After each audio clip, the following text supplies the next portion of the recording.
ओम शांति। समस्त ब्राह्मण परिवार को हमारा त्रिमूर्ति का कोर्स चल रहा है। समस्त देश विदेश भारत सभी जगह की माताओं बहनों को ओम शांति। और कल भी बताया गया था, ध्यान से सुनिए, समझ में नहीं आए तो बोलिए। तो बाबा ने एक मुरली में यह भी बोला है कि राम जो है ना वो राजयोग सिखाता था, सिखाते सिखाते फेल हो गया, इसलिए उसको छतरी की निशानी दी। तो यज्ञ की बात है, यज्ञ के आदि की बात है कि यज्ञ के आदि में राम वाली आत्मा फेल हो गई थी। तो बोला है राम क्या था, ज़रूर एक मुरली में यह भी बोला है कि अच्छा पॉइंट है। शिव बाबा ने यह भी बोला है कि अभी रामचंद्र की पूजा करते हैं, उनको यह भी पता नहीं है कि राम कहाँ गया।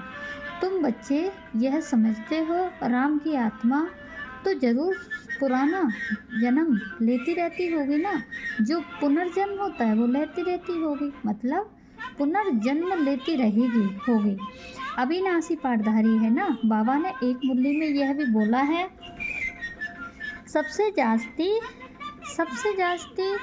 किस्सा किसका होता है, सबसे ज़्यादा गिलानी किसकी होती है। 5000 वर्ष पुराना सिक्का रामचंद्र का मिलता है। जो पुराना सिक्का होता है ना पैसों वाला, रामचंद्र का मिलता है। सबसे पुराना सिक्का रामचंद्र का मिलता है, वह 5000 वर्ष पुराना सिक्का रामचंद्र का ही है, यह मिलता है। ऐसे एक मुरली में आया था। जो बाबा ने बताया है राम वाली आत्मा तो ज़रूर आएंगे, उनको नॉलेज लेनी पड़ेगी। अभी कुछ मालूम नहीं है, मालूम नहीं पड़ता। 68 की मुरली है, 68 तक राम वाली आत्मा यज्ञ में नहीं आया था, और 68 के बाद ही राम वाली आत्मा यज्ञ में आती है, ऐसे बताए। क्योंकि 69 में तो शरीर छूट जाता है ना। तो यह राम के लिए बाबा ने एक मुरली में और बोला है कि रामचंद्र राम को बाण आदि दिए हैं। वास्तव में ज्ञान बाण की बात है। क्या है? ज्ञान बाण की बात है यह। और बाबा ने यह बोला है कि रामचंद्र के लिए दिखाते हैं ना। अब हम इस दुनिया को तो मालूम नहीं है, कोई क्षत्रिय मतलब क्षेत्रीय किसको कहा जाता है। वास्तव में जो ज्ञान का यूज करता है, मायावी से युद्ध करता है उसको ही क्षत्रिय कहा जाता है। एक मुरली में यह भी बोला है, रामचंद्र सीता को भटकाते थे, चटक खाते थे। जाने कहाँ की बात है, यहीं की बात। बड़ी बड़ी धूतियाँ थी जो चट खाते में लेके चली गईं। धूतियों का काम था, धूती कितनी नुकसान करती हैं। धूतियों के कारण ही रामचंद्र ने राजाई गंवाई दी। धूतियों क्या कौन थी, वही यज्ञ आदि वाली जो पर्सनालिटी थी, माता थी। इस माता के कारण रामचंद्र को अपना पद गंवाना पड़ा, शरीर छोड़ना पड़ा। मायावियों के साथ युद्ध करते करते बाबा कहती हैं, जो शरीर छोड़ता है वो वीर गति को ही प्राप्त होने वाला है कि नहीं है। तो राम वाली आत्मा जो व्यक्ति पे थे वो दुर्गति में चले गए थे, लेकिन फिर बाबा ने यह भी बोला है कि उसको ज्ञान भी लेना पड़ेगा, आना भी पड़ेगा। तो राम वाली आत्मा फिर दोबारा आते हैं। जैसे जंगल में एक शेर चला जाता है तो दूसरा शेर इसमें सृष्टि रूपी रंगमंच पर आता है, जरूर है। ऐसे ही जैसे सेवक राम गया तो ब्रह्म बाबा आ गए, ब्रह्मा बाबा चले गए, तो फिर वही शेर यज्ञ आदि वाला पर्सनालिटी उसको आना निश्चित है ना। हाँ, क्योंकि उनके साथ हिसाब किताब है। जिन जिन आत्माओं ने उनका विरोध किया है, बहन जी इधर से फोन मत बजाना, जिन आत्माओं ने शंकर रंग लिया उसके साथ उसकी गिलानी किया, उनकी गिलानी किया। अब यह धर्मराज बन के उनके साथ हिसाब किताब चुक करेंगे ही नहीं करेंगे। राम वाली आत्मा यज्ञ नुकीले बाण मारेगी कि नहीं, हाँ, घायल करेगी कि नहीं, हाँ। अभी क्या कर रहे हैं, वही कर रहे हैं। सभी विरोधी आत्माओं को ज्ञान दे रहे हैं, मतलब ज्ञान से बाण मार रहे हैं, ऐसे बाबा ने बोला है। तो बोला है राम वाली आत्मा 2028 में, सुनिए 2028 में जो राम वाली आत्मा है ना, उसका राम घर कहा जाता है, प्रैक्टिकल राजधानी स्थापन होती है। तो राम वाली आत्मा को कहेंगे संपूर्ण सूर्यवंशी राम। क्या तब कहेंगे राम वाली आत्मा को संपूर्ण सूर्यवंशी राम। तब से लेकर के उसका क्या होने वाला है, फिर गिरने की शुरुआत होने वाली है। धोबी घाट का पाठ फिर चलता रहता है अंत तक, 2036 तक में जाकर के फिर उसको एकदम पवित्र बनना है। 2036 में फिर पावन बन के फिर राधा कृष्ण जैसी आत्माओं को जन्म देते हैं। राधा कृष्ण जैसी आत्माओं को जन्म देंगे, वो भी गिरेंगे कि नहीं गिरेगा, क्योंकि अगर हम किसी बच्चे को पैदा करेंगे तो मतलब वाइब्रेशन की पावर नहीं चली जाती है। राम फेल हुआ कि नहीं, हाँ हुआ। इसीलिए बाबा क्या बोलते हैं मुरली में कि राधा कृष्ण जैसे पर्सनालिटी बच्चों को, कि राधा कृष्ण जैसे बच्चों को राधा कृष्ण का दास दासी बनना पड़े, तो वो क्या बनेंगे, वो दास दासी बन गए, उनके सेवक बन गए।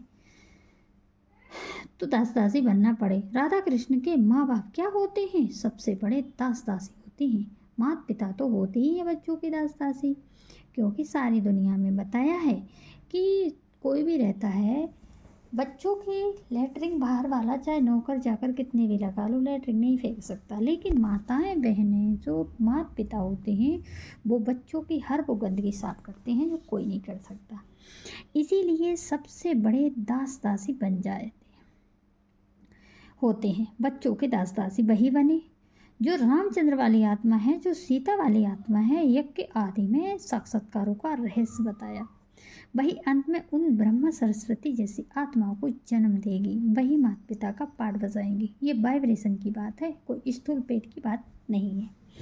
वही माता पिता उन आत्माओं को जन्म देंगी, अंत में बच्चों को पालना करने का काम करेंगे। इसलिए उसको कहा गया है राम फेल हुआ। दोनों आत्माओं की पावर से ही, वाइब्रेशन से ही, सीता की पावर से, वाइब्रेशन से राधा कृष्ण जैसे बच्चों का जन्म होता है।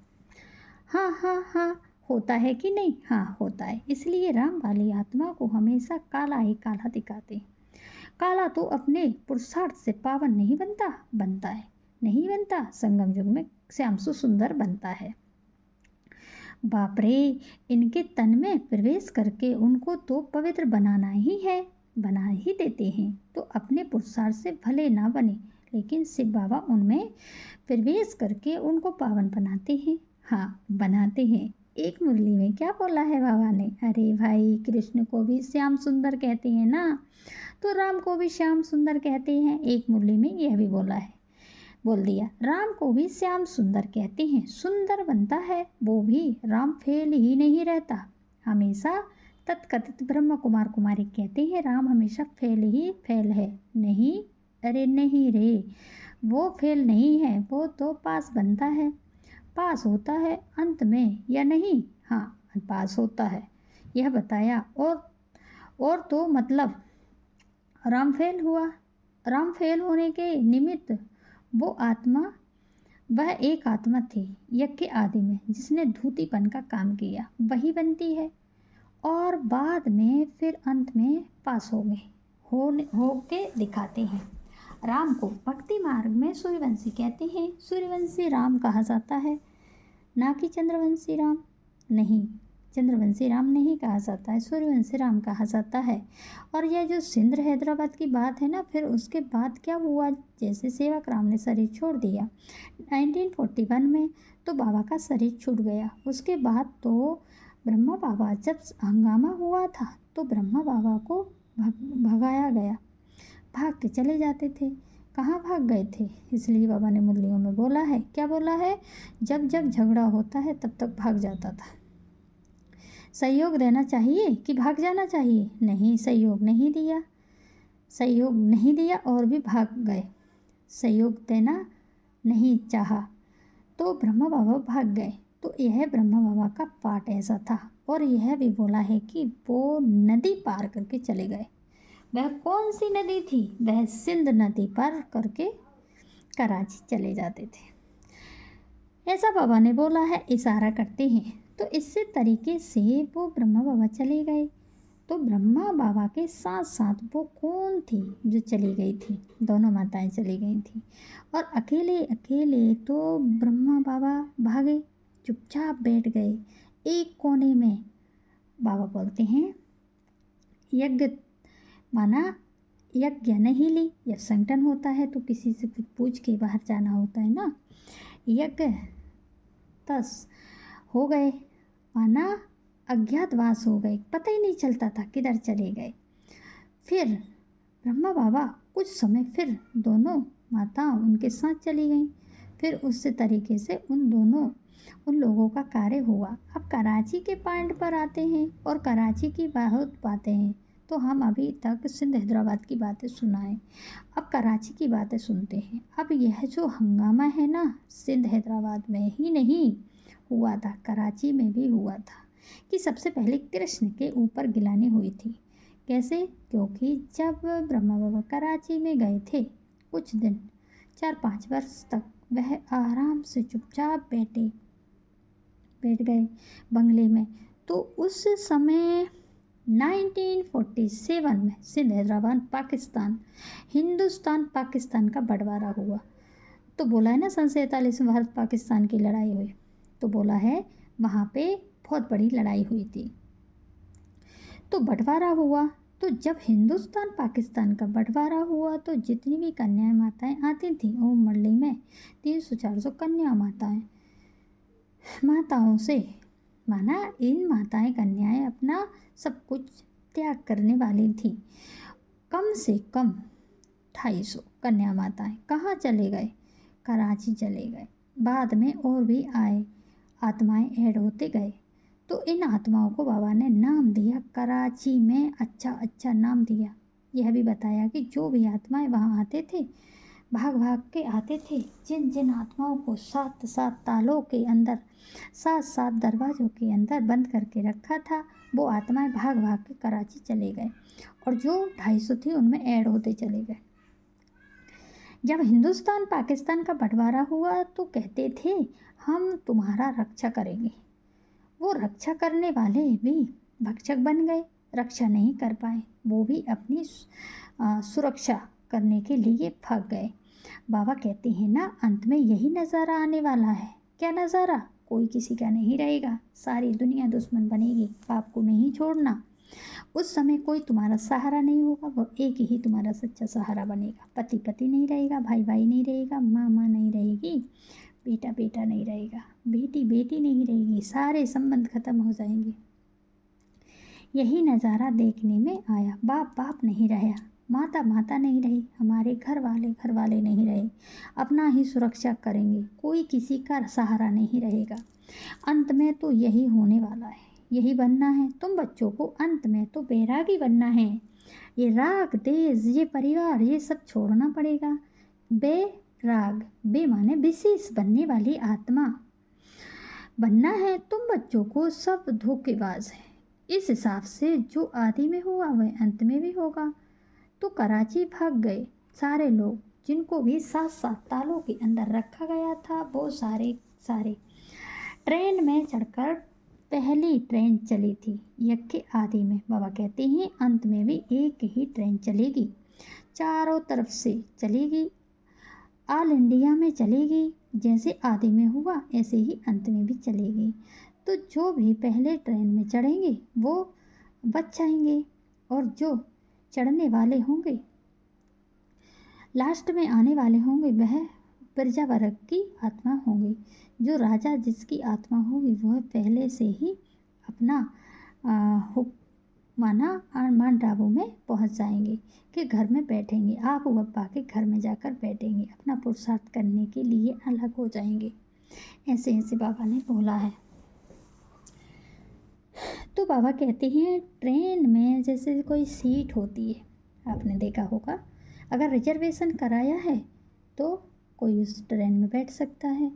अगर रिजर्वेशन नहीं कराया, ट्रेन में बैठेंगे तो, लेकिन मान लीजिए भोपाल से ट्रेन चली भोपाल से जबलपुर जाने में क्या होगा, वो ट्रेन का जो डब्बा है उसका जो जिसने रिजर्वेशन कराया वही आके बैठेगा, दूसरा कोई नहीं बैठ सकता उस ट्रेन पे। ये हमारी पुरुषार्थ रूपी ट्रेन है, हमारा पुरुषार्थ चल रहा है। जैसे जैसे पुरुषार्थ पर करेंगे, कोई फर्स्ट मैसेज उसमें बैठेंगे, ट्रेन में डिब्बा होते हैं ना, कोई फर्स्ट एसी में बैठेंगे, कोई सेकंड एसी में बैठेंगे, कोई थर्ड एसी में बैठेंगे, कोई जनरल में बैठेंगे। हर प्रकार की ट्रेन में डब्बे होते हैं।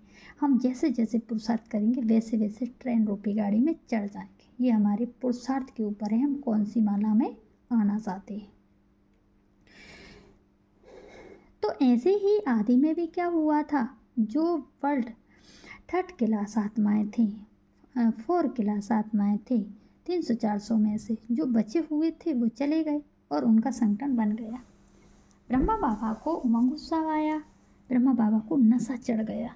उस समय भी गिलानी हुई थी। क्या हुआ था, भगाया था उन्होंने। ऐसे ऐसे कहानियाँ चली थी ना, इसने यह किया, इसने वह किया। एक के आदि में भी हंगामा हुआ था। हंगामा उसने किसने किया था, उसी ने किया था, वही ब्रह्म वाली आत्मा भगाया उस समय। अब उस समय की बात के लिए गिलानी लिख दी थी, अखबारों में फैल गया था। कृष्ण ने भगाया है, मक्खन चुराया, ऐसी ऐसी कन्या माताओं को भगाया, इसी का काम है। इतनी भी कन्या माताएं आई थी वो सब भाग भाग के चली गई। तब भी झगड़ा हुआ, तब भी हंगामा हुआ, अब भी हंगामा होगा, यह भी होगा। वह लोग कराची के बंगले में रहते थे, वहाँ पे जो भी आर्य समाजी थे, मुसलमान बहुत रहते थे कराची में। वहाँ पे तो मुसलमान आके बहुत ज़्यादा हंगामा करते थे और बाहर की दुनिया में हंगामा होता था। लेकिन बाबा बताते थे कि यह तो तुम्हारी अलग दुनिया है, यह तुम्हारी भट्टी चालू हो गई ही थी कराची में। भट्टी का मतलब क्या, पक रही थी आत्मा, बाहर का नज़ारा नहीं देख रही थी, चालू हो गई कराची से। कितने साल की भट्टी चली, 14 साल की भट्टी चली। बाबा बोलते हैं ना, 14 साल की भट्टी चली कराची से, लेकिन भट्टी चली आई है। और बाबा की प्रवेशता भी कब हुई, ब्रह्मा बाबा में 1947 में हुई। ब्रह्मा बाबा में बाबा बोलते हैं तब तक शिव बाबा की प्रवेशता ब्रह्मा में नहीं हुई थी। दोनों माताओं के द्वारा यह पाठ चल रहा था। बाबा ने मुरली में बताया है कि ऐसे ऐसे बच्चे थे जो मम्मा बाबा को डील कराते थे, टीचर होकर बैठते थे। रात को 2 बजे उठ करके बाबा लिखवाते थे, शिव बाबा लिखते थे, ब्रह्मा बाबा लिखते थे, ऐसे बोला। फिर वही सुबह काफ़ी लेकर के, माना कापी लेकर के लिखते थे, सुनाया जाता था। उस समय कराची में क्या था, वह लोगों का अलग सा स्थान था। वहाँ पे बाबा ने बंगला लिया था, वहीं पे बाणी चलाती थी, वहीं पे सत्संग इकट्ठा होता था और वहाँ पे हंगामा भी हुआ। टिक टिक आदि आर्य समाजियों ने तो ये सबसे जास्ती गिलानी किया, तो कराची में भी हुआ, तो सिंध हैदराबाद में भी हुआ। बाबा बोलते हैं साधु समाज, साधु लोग क्या करते हैं, चारों तरफ फेरे लगाते हैं। इस तरीके से सबसे बड़ी साधना वहाँ पे लग रही थी। अपनी आत्मा के बारे में रियलाइजेशन कोर्स चल रहा था। साधु जैसे बनवासी बन गए, सबसे बड़ी गिलानी हुई, फिर भी वो अपना ध्यान नहीं छोड़ते थे। यज्ञ आदि में जो साध्विनी थी ना, आर्य समाजी का था, सबसे जास्ती गिलानी किया। माना एक भाई का नाम है साधु पासवानी, आर्य समाजिक का था, सबसे ज़्यादा गिलानी की या पत्थर आदि मारना, हंगामा कराना। तो ब्रह्मा बाबा बोलते हैं अरे ब्रह्मा बाबा के आगे जो किसकी चल ना सके, बड़े बड़े विरोधी आते थे ब्रह्मा बाबा के सामने, लेकिन ब्रह्मा बाबा के सामने देखते ही चले जाते थे। कहाँ की बात है, कराची की बात हो रही है ना। और दूसरी बात, बाबा ने एक मुरली में यह भी बोला है कि जब हंगामा होता था तो ब्रह्मा बाबा पुलिस आदि को फ़ोन करते थे। जब पुलिस वाले आते थे तो उन सबको उठा कर ले जाते थे। तो उस समय तो ब्रह्मा बाबा का जो पाठ चल रहा था, साधारण। इस हिसाब से बाहर वाले भी इसका, पुलिस मीडिया वाले भी इसका सहयोगी था। ऐसे ही अभी भी हो रहा है। बीके में क्या होता है, क्या हो रहा है, ब्रह्मा कुमार कुमारियों को सारी दुनिया सपोर्ट करती है, सारी दुनिया सहारा बनती है, उनके कार्य को तो सारी दुनिया मदद कर रही है, लेकिन आध्यात्मिक ईश्वर विश्वविद्यालय की तरफ तो कोई किसी का मददगार नहीं रहा, कोई करता ही नहीं है। तो यज्ञ आदि में भी यही हुआ। कोई जो भी भाग करके आए थे, कोई तो गाड़ी बाड़ी में कूद कर आते थे, जो गाड़ियाँ होती हैं उसमें चढ़ जाते थे, कूद के आ जाते थे, घर की छतों को कूद के आते थे। कितना हंगामा हुआ कराची में, मैं भी हुआ, इसलिए मुरली में बोला है बाबा तो कराची में था। सारा झगड़ा आप सब में हुआ। बाबा तो साक्षियों को देख रहे थे, लड़ाई झगड़ा नहीं करते थे, मिल कर के भाग गए ना। कोई घर से भागे, कोई कहाँ से भागे, कोई बच्चा लेके भागे, किसी के पेट में बच्चा था, ऐसे ऐसे हो गया कराची में। कोई किसी के पेट में बच्चा था तो ऐसी आत्मा भी भागी थी। सारी बातें कराची की बातें हैं। तो एक मुरली में उसकी आयु 60 वर्ष की है, 60 वर्ष की होगी। कराची में आयु देखने वाले आए थे ना। तो क्या था कि इस समय बाबा ने बोला कि इसकी आयु 60 वर्ष की होगी, लेकिन कराची में तो आयु देखने वाले आए थे। क्या करते थे, कहते थे इनकी आयु तो 60 वर्ष है, माना लोग आते थे मिलने के लिए कि नहीं, हाँ लगती है, इसकी आयु तो 75 वर्ष की लगती है, ऐसे भी कहते थे, क्योंकि बुजुर्ग थे ना, दाढ़ी मूंछ वाले थे। इस हिसाब से लोग कहते थे यह तो 75 वर्ष का होगा। लेकिन बाबा मुरली में क्या बोलते हैं, बोले नहीं, इसकी आयु तो 60 वर्ष की थी। कराची में लोग क्या क्या बोलते थे, 75 वर्ष का होगा, यह ऐसे भी करते थे। यह यज्ञ आदि की बातें हैं, कराची की बातें हैं। तो यज्ञ आदि में कराची में जो हंगामा हुआ था, उस समय 2 माताएं थी, राधा माता और गीता माता। तो उन्होंने 1947 में ही शरीर छोड़ दिया था। और बाबा ने एक मुरली में बोला है, जब पाकिस्तान बना तब तुम्हारा जन्म नहीं हुआ था, जन्म हुआ था। तब कोई आत्मा थे, वो आत्मा के इस तरफ इशारा करके बोला, जब पाकिस्तान बना तो तुम्हारा जन्म नहीं हुआ। इन आत्माओं ने भी शरीर छोड़ दिया, माना उस समय स्थापना हो रही थी, इन माताओं ने भी शरीर छोड़ा, तो जन्म तो लेंगी ना। तो बोला 1947 में आते आते और ब्रह्मा बाबा के द्वारा ज़बरदस्त पाठ चलना शुरू हुआ। ब्रह्मा बाबा जो उसमें आ गए, मुरली चलाना शुरू कर दिया। इतनी आत्माओं का संगठन देखा और फटाक से मुरली चलाना शुरू कर दिया। तो यह बात कराची की है।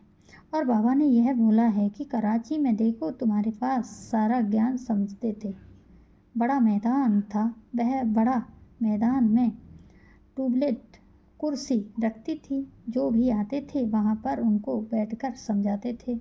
ऐसे बोला है। तो बोला है उनको बैठकर समझाते थे, क्योंकि उस समय भले इतना ज्ञान नहीं था, वो उसको समझाते थे तो वो समझ जाते थे, सभी लोग समझते थे उनके अंदर भगवान है। एक कहावत है ना, देख कर मत रीझना, ऊपर की सफाई पर फर्क सोने का चढ़ा है गोबर की मिठाई का। कभी भी जब सच्चाई का पता नहीं होता, विश्वास नहीं करना चाहिए।